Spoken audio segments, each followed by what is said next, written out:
aya nu wawalianan tapi itu salat ulah saya jelema nu hebat memang segala bisa tebak-tebak ngan teu salat ulah bae geus ulah sebab syariat heula ke lamun geus syariat kakarak hakikat ieu lamun aya di lembur urang ngembang-ngembangkeun zikir tapi teu salat ulah di deukeutan bae geus ulah bae kajian kumaha kecuali eta tadi deuk dijadikeun murid khusus eta mangke si guru na teh berlaga di hareupeun pibahaneun murid anu aneh-aneh kabatul-batul teh lantaran nyana coba zona datang ka mana ujung-ujungna mah tetep deuk dibere nah iyalah ilmu ngabersihan batin lain ilmu sambarangan Bismillahirrahmanirrahim faman kanat maka saha jelema nu aya ahwalna sopiatan eta bersih muwafaqatan li syariatil muhammadiyah ngakuran kana syariat bangsa Muhammad alimna ana batinahu sopiana tu sanyana batinna eta bersih la takhlita fihi wa kacampuranana wa man kana tahwaluhu zulman niatan sahajelema anu ahwalna teh eta bangsa pepeteng mukhalifatan li syariatil muhammadiyah nu nyulayaan kana syariat bangsa Muhammad atau alimna maka nya urang sadayana bahwa anna batina zulmaniun la sopapi batina teh atu zulmani poek mongkleng buta rata kabedingan sama sekali jadi pasobau zahir min sofail batin maka ari bersihna zahir mah eta kumaha bersihna batin wa takhlitu zahir min takhlitil batin ari nyampuranana zahir eta tina nyampuran batin matan tikul awani illa bimasakana teu nuduhkeun wawadahan kecuali ku perkara anu cicing dina wadahna ari ilmu fikih janga babagus zahir wudu nurapi salat nurapi tata krama nurapi zahir eta fikih cara asup ka masjid katuhu heula cara kaluar ti masjid kenca heula asup ka WC kenca heula di mana kaluar katuhu heula di mana nyiduh ka belah kenca di mana-mana kitu eta zahir dimumule dibabagus supaya kadeleuna sieup lamun cara wadah mah eta gelas teh dirapihan ku urang dikumbah eta gelas teh akeuna herang bila perlu dikerokan ku urang jadi herang ta gelas ku ari geus sareng gelasna ieu eueuh sian mah saherang-herangna gelas ge pastina mah budak leutik gatumbungeun lantaran eueuh nu diwadahanana sapira wadah nu butuh ge nu diwadahanana mun kopi-kopi mun teh-teh mun cai putih-putih mun susu-susu ta eta gelas teh bisa digunakeun ku urang ketika aya nu diwadahanana eta hideung kaciri hideung mun diwadahanana koneng kaciri koneng di wadahanana putih susu kadeuleu nu di wadahana madu kadeuleu nu di wadahana cai putih kadeuleu mengkristal kitu keneh ieu awak urang eta hate di mana-mana bersih ta eta teh bakal kanyahoan di mana-mana nu di wadahanana ieu makrifat ka Gusti Allah bakal kanyahoan mengkristal di mana-mana dina hate aya asror bakal kanyahoan rahasia-rahasia hikmah di mana-mana eta gelas di wadahan wadah nu gelas teh racun bakal kanyahoan di mana-mana ieu gelas teh di pakai wawadaki itu arak bakal kanyawan gitu kene hate di mana-mana di jerona aya racunan aya hasudan aya riaan aya gibahan aya hubul mal hubur yasa hubul jah eta teh kanyawan kesanajan eta kolbu di jero ari awakna zohir di luar tapi kanyawan bae percis opos gelas make di wadahan eusi-eusian kunaon bae kanyawan hanya orang-orang tertentulah anu nyaun karena yen eta hate bagus eta hate teh kurang bagus bangunan teh kanyahoan padahal mah kanyahoan teh lain lalagaan kanyahoan besi teu percaya kanyahoan aya jelema turun di mobil pejabat aju make kopea rapi kopeana aju make baju dirapih-rapih kunyana bajuna sorbanna dirapih-rapih nu disumputkeun di jero hatena supaya ulah kanyahoan padahal ku kiai supi mah kanyahoan bae aya jelema pedagang teh ngagunakeun duit bang nimbangna nyana teh teu beres namun meuli kudu dileuwihan lamun ngajual kudu dikurangan mun ngitung dikurangan bae komplain malulu dioplos aju boga kalakuan kos kitu teh kunyana disumput-sumput make baju gamis atau make baju tok-tok wa make samping dan ngajiriripi taju kopeana ge luar biasa mancrit eleh muamar kadapi mah sorbana digulak-gilak dibagus-bagus samaru ku kiai supi teu kajawan ngan kiai teu meunang ngajelas-jelaskeun mun ngajelaskeun nufur jelema antepkeun bae padahal kanyahoan zohir teh kos kitu.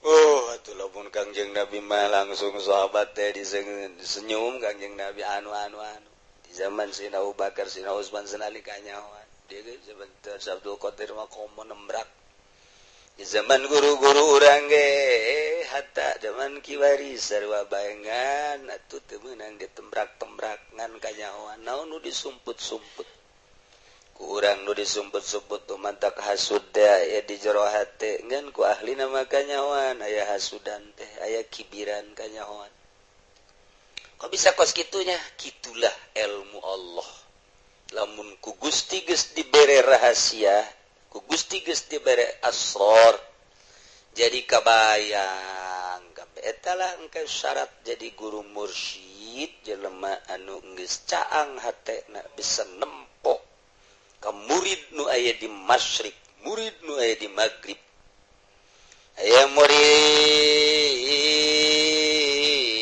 tariqah kemudian manehanana ieu aya hasud ka guruna geus hasud ka guruna nu mantak hasud lantaran aya guruna daharna ngeunah bae pake bagus bae kendaraan mewah juai muridna susah jadi berarti di jero hatena timbul aya suuzon jeung hasud lah aing boga guru kos kitu langsung ku Gusti Allah dileungitkeun zauqun nafsi kanikmatan ibadah leungit tuh kanyawan tak ku guru ai budak kunaon ka aing tu suuzon siapa ya tuh lah sok ka suuzon ka aing cak guru diantepkeun bae terus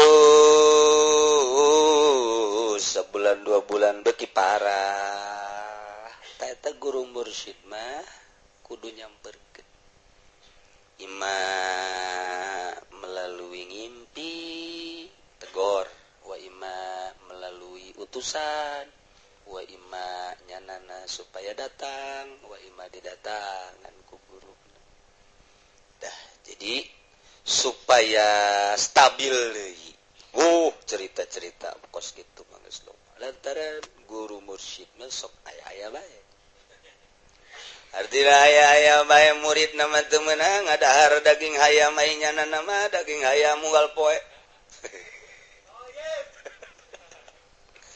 murid menang malah kita tararapa murid mah kita sudainyana dahar da ge loba jasa nyencang caya murid tak kos kada itu hese teka tebak jasa talamun suzon atuh geus turun teu beurang aya suzon kos suku kula dicaritakeun teh aya jelema geus bisa hiber begitu manehanana dek balik deui di tengah-tengah nyana aju pikiran yatam khizayata musya mustabaya batur sisanya saling kusasar saya kira itu sih bahasa naon kos kitu mas tahu sama dia kafian ahian syarahian ih teu harti ragam keur di awang-awang ragam bus hadena ka laut waduh lamun ka darat atuh hancur ragam keur di tengah-tengah keur hiber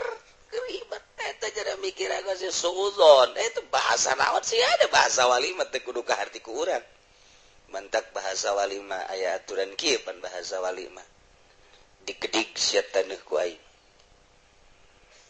awas ulah sambatkan yaya anjing belang anjing hideung pelet eta sebenarnya mah eta pelet eta sebenarnya mah eta ji digudakeun ku urang watuh geus mata kabeh brojak laku geunang melet jain teu melet mah sanu daekeun atuh kepotongan kos kitu atuh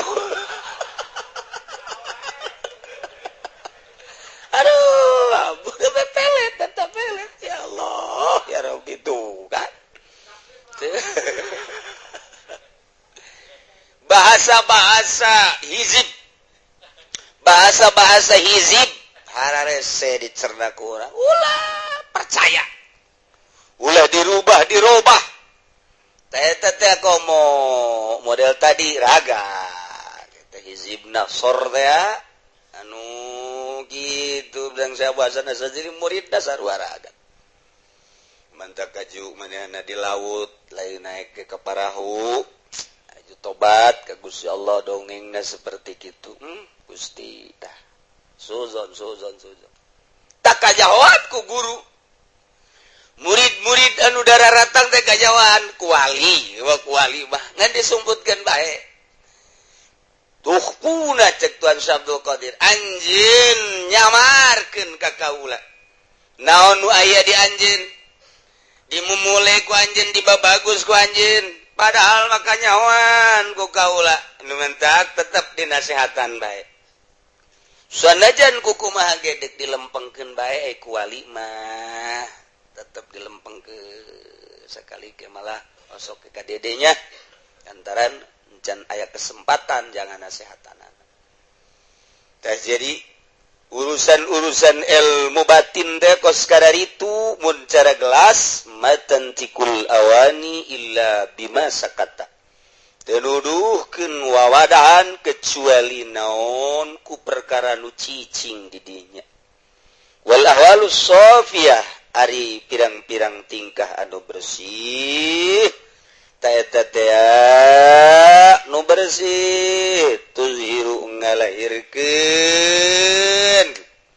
itu data ijah ala sahibiha karena natijah karena kesimpulan karena buah-buah hasil kanu bogan kesimpulanna mah kieu urang ibadah eta ibadah teh sing ade kuron teh sing ade kudaekna ibadah ge eta teh geus aya nur ilahi kudaekna urang ka masjid teh sembarangan lamun lain kasorot ku nur ilahi moal daek ka masjid kakarak urang kitu daek ka masjid eta geus aya sinar geus mulai sinar daek ngaji teh eta geus aya sinar ngaranna lamun eueuh sinaran embung urang ngaji embung ka masjid eta awalan sebut warid sinar ilahi pertama eta teh geus daek urang ka masjid geus daek urang salat lamun urang bisa bersyukur urang teh geus dibere daek nang Allah teh lain nang urang nang Allah urang nangtung nang Allah, urang salat nang Allah, ulah boga rasa nang urang ketika boga rasa nang urang kahijab. Urang teh deuk ngaleungitkeun eta ku hese jasa. Adat supaya jadi taat, watek supaya jadi taat. Ulah aya adat-adat, jelema mun masih keneh make sabab terus bae di syariat. Jelema mun maksikeun make watek di syariat bae datang ka paeh ge. Jelema mun make adat di syariat bae, urang teh deuk ngaluncat ulah make adat jeung ulah make syariat. Eta pan kudu aya nu nungtun, nu paham. Nu paham lain berarti syariat nah haju ditinggalkeun ku urang. Syariat mah geus jalan kacai unggal poe, geus ulah dihitung-hitung, ulah dianggap-anggap, ulah dipikir-pikir. Kuari mah ibadahna geus make ruhani. Eta pan urang ieu ibadah teh lain awak sabarana mah ruh, lamun ruhna kaluar mah awak urang bangke. Atuh bangke sok kita salat awak urang rohan moal bisa. Berarti roh nu mentak awak mah lamun gering awak. Atuh salat bae make roh, bisa diuk rohna. Diuk. Teu bisa ngedeng, teu bisa bari ngedeng atuh bari nagara kicep, jar roh. Nu salat mah roh. Tah nu mentak urang ibadah teh lamun masih keneh ngagunakeun awak doang, atuh moal ngeunah-ngeunah. Moal ngeunah-ngeunah hibzun li anfasin yakunu khurujuha wa dukhuluha. Tanya wa zaka afdalu wa anfa'u idza ra'aita din azkiya. Ra'aita ta wa zaka afdalu wa anfa'u idza ra'aita, di mana anjeun ngaraksa nafsan kana roh. Hibzun li anfasin ngaraksa napas. Yakunu khurujuha asup kaluar wa dukhuluha jeung asup jeung kaluarna. Engke ge salat ge ngeunaheun bakalna. Tah, ieu teh kebersihan batin, bersih. Nyana teh capek berusaha ngabersihkeun batin, capek. Ngaleungitkeun ria mungkin sataun, ngaleungitkeun ujub, ngaleungitkeun terus. Wah, capek. Terus bae mun cara jelema naik make geus datang morosot deui, datang ka tengah morosot ka naik. Tak. Eta teh satungtung encan bersih mah moal ka bisa naik.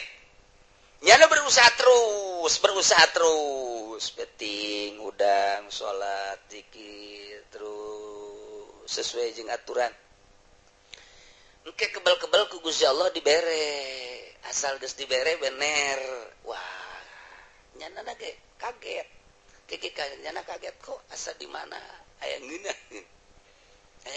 Asa di mana nikmat. Geus hese nyarita keun eta mah kanikmatan kos kitu mah tah. Eta bersih ngaranna. Eta teh ahwalus sofiyah. Tingkah anu bersih tuzhiru nataijaha ala sahibiha. Engke bakal ngabijilkeun paedah kanu bogana. Artina kumaha tah? Engke bangsa isuk-isuk ndeulekeun jelema akur bae tah. Nu lempang deka mana akur bae. Artina akur teh aya gerak Allahan. Nyana ka pabrik, nyana ka kantor, nyana ka gerak Allah nu kadeuleuna nang Allah. Geus lewat di syariat. Geus lewat ti syariat. Geus kabeh dibere panas gerak Allah. Allah teh al-mudabbir al-muharrik wal musakkin. Anu ngarobah-robah, anu nyicingkeun. Cicing urang ieu bae ieu. Aya Allah, di mana Allahna? Nisbat di taneuh Allah teh keur musakkin. Nisbat di urang keur rubah-robah al-muharrik. Hiji sifat Allah teh hiji afalna, hiji sifatna, hiji zatna. Bakal kaharti zat Allah ngan teu bisa dijelaskeun. Di mana kaharti afal jeung sifatna. Geus ngaji heula tauhid afal, ngaji heula tauhid sifat, engke bakal kaharti zat. Fala ainun taraka wala yadun tasilu ilaika. Moal bisa kadeuleu ku mata, la tudrikul absar wa huwa yudrikul absar wa huwal latiful khabir. Moal bisa kacekel ku leungeun.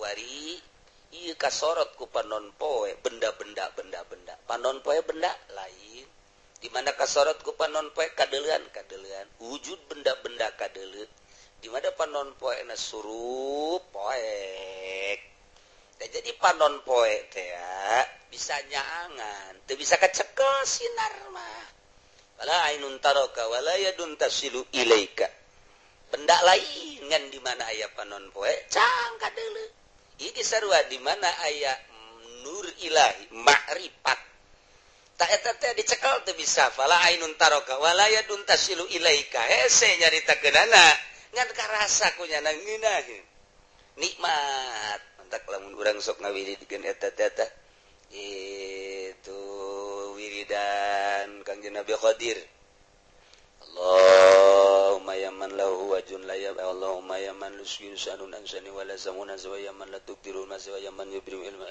azikni Allah wa ta'fiqa ala wa tamaribata eta wiridan Kangjeng Nabi Qadir engke cenah satu saat lamun urang ngalangkeun wiridan eta Kangjeng Nabi Qadir tetep datang minimal hidir nu aya di lembur urang engke datang tak dibantu Kangjeng Nabi Qadir datang ka urang we aja apa mere hikmah mere ilmu ma'rifat lamun urang kadatangan ku bupati berarti deuk mere naon kana deuk mere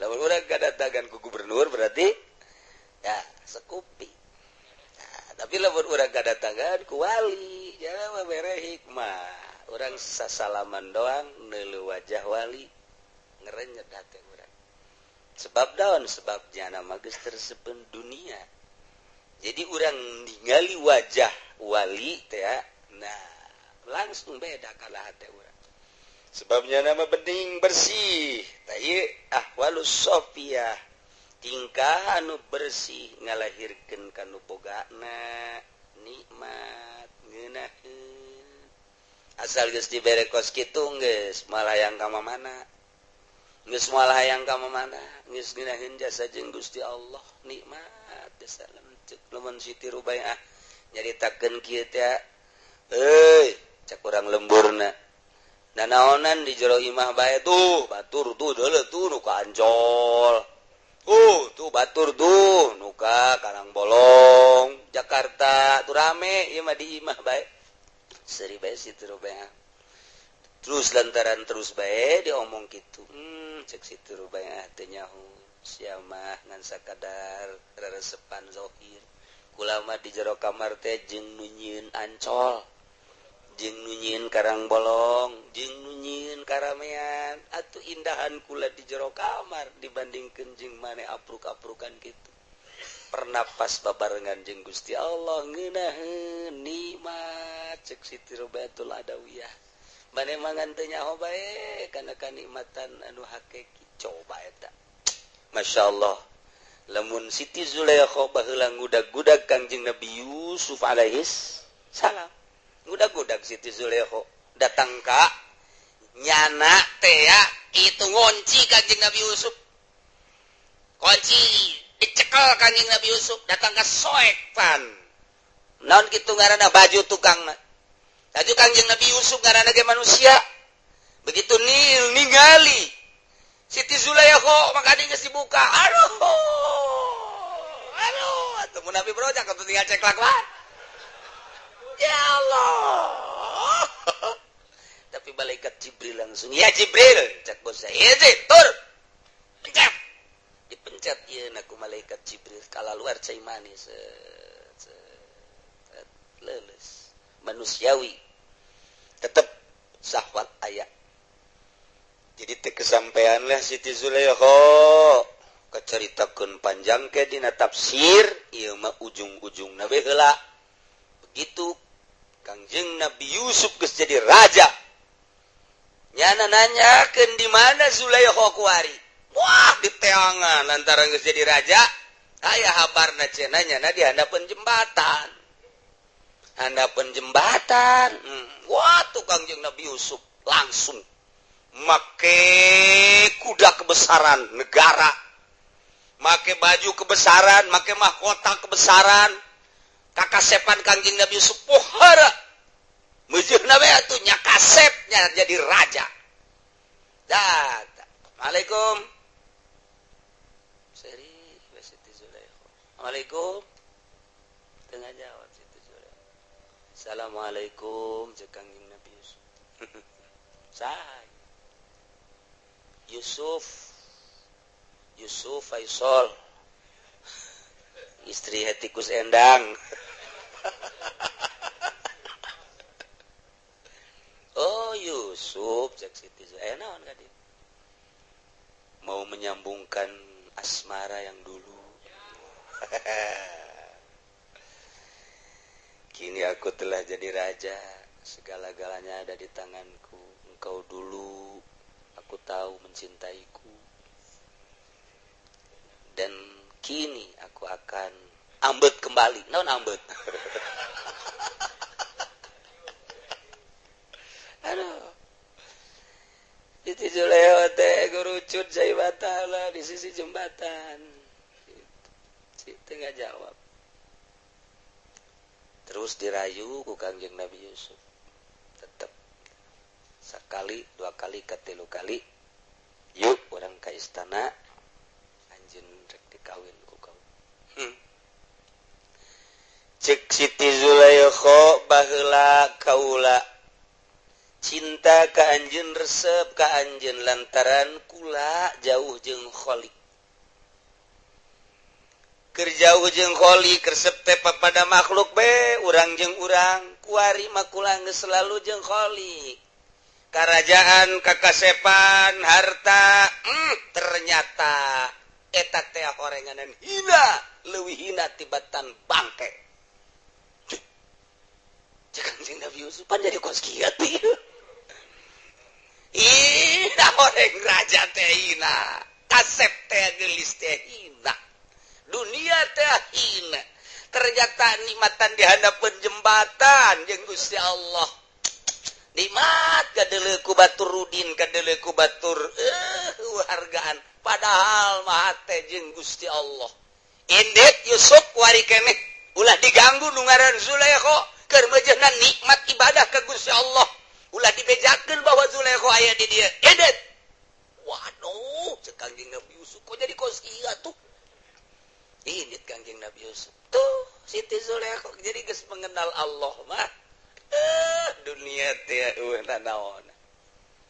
Eta paling rame engke dongeng Kangjeng Nabi Yusuf ditafsir. Waduh, engke gerage mun teu keburu urang ondangan-ondangan. Kebun gading dimodif ku Gusti Allah nini jadi parawan deui. Wih, eta bagus we. Pokona mun tinggalin dongeng eta rugi teh pokona. Eta Siti Zulaikha teh datang ka kos kitu. Ewe dunia teh geus jauh ka Gusti Allah. Pan dunia teh pamere Allah sedengkeun kaula babarengna jeung Allahna. Kasep teh pan pamere Allah sedengkeun kula geus bareng jeung nu mere kasep. Ih, pangkat tenang pamere Allah pan kula babarengan teh jeung nu mere pangkat. Atuh naon isuk pageto kasep bisa leungit, harta bisa leungit. Jabatan jeung tahta bisa leungit, ari jeung kholik moal leungit-leungit. Ngudag-ngudag anu banon anu pana rugi mendingan ngudag-ngudag nu bako. Doa umrukum fila syai'at. Kasia-sia umur anjeun dina neangan la syai'a nu eueuh hartian. Doa umrukum fila syai'a bahasa Tuan Abdul Qadir. Geus hirup geus sabaraha taun disia-sia umur anjeun fila syai'a neangan anu eueuh hartian. Sok cik Tuan saya ayeuna mah mulai ngaji rapihan syariat. Sanggeusna rapih terus belajar thariqah. Engke supaya mantap ibadah urang eueuh sieun geus loba ka Gusti Allah mah eta mah bahasa sagala sieun ka pocong, sagala sieun ka kuntil anak, sagala sieun tah manu kos ka ditu mah atah. Urang lamun geus mantap ibadah ka Gusti Allah wah urang kur kasinaran terserah urang kasinaranana apa ku jalal Allah apa ku jamal Allah. Jadi urang teh sapoe-sapoena teh beda-beda wali teh engke terus aya sama Allah asa didengekeun bae asa ngadenge. Aya basor Allah asa neuleuh asa dideuleukeun bae. itu terus selalu gitu baik di per hari-perharina lain ku Allah kumaha diberena ku Allah tapi tetap jadikan nikmatan ketika geus nyaho ka Gusti Allah mantep ibadah cek Mama Bakri wali ma al-arif billah nu nyaho ka Allah hasba ma yumkinu bihasabiz zat wasifat nyahokeun heula Allahna zat jeung sifatna sifat jeung af'alna bakal kanyawan zatna jadi belajar heula eta tauhid geus beres tauhid kakarat al-muwazibul taat selalu taat al-mujtanibu 'anil ma'siyat ngajauhan maksiat eta wali nu kos kitu teh cek Mama Bakri al-kitu mu'ridu 'anil inhibaki fil ladzat wasyahawat bungeun nya nama dina kangeunahan dunia al-mudbiru 'anid dunya lompat ngajauhan dunia nya nama ai urang mah lompat gak deketan dunia pakai HP aduh dicoba jaringan jauh walima al-mudbir adid dunia lari tunggang langgang jauh ninggalkeun dunia artian dunia al-mudawimul lizikri terus selalu zikir eta wali mantap geus bae kesimpulan malah jang pangkat urang mah bisi aya nu wawalianan tapi teu salat ulah bisi aya jelema nu hebat memang segala bisa tebak-tebak ngan teu salat ulah bae geus ulah sebab syariat heula ke lamun geus syariat kakarak hakikat ieu lamun aya di lembur urang ngembang-ngembangkeun zikir tapi teu salat ulah di deukeutan bae geus ulah bae kajian kumaha kecuali eta tadi deuk dijadikeun murid khusus eta mangke si guru na teh berlaga di hareupeun pibahaneun murid anu aneh-aneh kabatul-batul teh lantaran nyana coba zona datang ka mana ujung-ujungna batu tetep deuk dibere nah iyalah ilmu ngabersihan batin lain ilmu sambarangan jadi di awak urang aya dua kuari mah tuh hiji aya ruh kadua aya jasad atuh kudu dibere makanan geus jam sabaraha sedang dahar sih sebenarnya mah sedang ya jasad kebutuhan awak ruh bere di daharna ruh zikrullah maca sholawat baca Quran eta makanan ruh geus jang urang mah awak tetep bere dahar bere nginum ruhna bere deui maca Quran maca sholawat aya teh jelema anu terus bae mengikuti ngaji teu kieu teu kitu tapi ujung-ujungna diberengeunah ieu kuari-kuari ge aya ieu jana ge heran artina nyana sorangan heran ngeunaheun geus pokona mengeunahkeun jasa kaciri ngeunaheunana salat teu eureun-eureun nya mah salat teh Allah geus teu bisa dilarang ku pamajikanna ge geus teu bisa dilarang ku ngeunah Allah urang mah 4 rakaat bae duha deuk 8 ngeungap kana maya sa'du ila sama deuk 8 rakaat tetep 2 bae lah jacak kiai ge cenah penting dakwah mulu mesti ngadalil sagala gitulah ya jadi urang ge deuk ngahaolan seorang manusia anu bersih batinna sugan urang kasemperan kasorot kalantisan belah dieuna mah di aku murid Tuhan Syekh Abdul Qadir Al Jailani di aku selaku umat Kangjeng Nabi Muhammad sallallahu